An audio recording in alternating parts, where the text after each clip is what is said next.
The Mike Hosking Breakfast, 6 to 9 weekdays on Newstalk ZB. G'day there, a housing development for you. Housing development that once again shows how reality beats theory. So, housing, of course, is a New Zealand obsession. We love housing, we long to own housing. It encroaches on migration, whether too many people come into the country and therefore force the prices of houses up. It encroaches on politics and the expectation as to what a government might do about housing and the various prices of. It involves social housing, emergency housing, KiwiSaver incomes, the Reserve Bank deposits, LVRs. It's all encompassing. In theory, if you could make building cheaper, we would be keen on that, wouldn't we? Oh, yes, I hear you say. Yes, we would. So what has happened to Clevercore?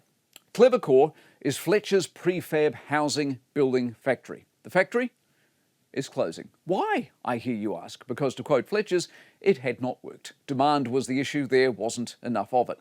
Now, if you'd conducted a survey, theory, and asked, could prefab housing help the so-called housing crisis in this country? You would have got an overwhelming yes. And yet, did we follow our enthusiasm up with sales? Obviously not.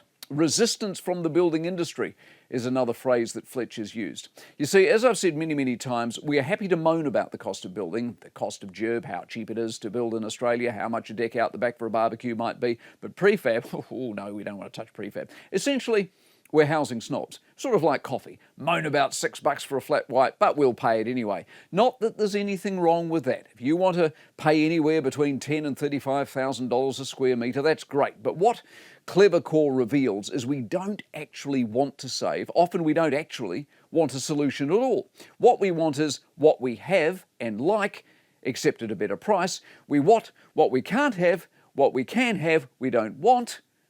Just ask Fletcher's. The Mike Hosking Breakfast, 6 to 9 weekdays on Newstalk ZB.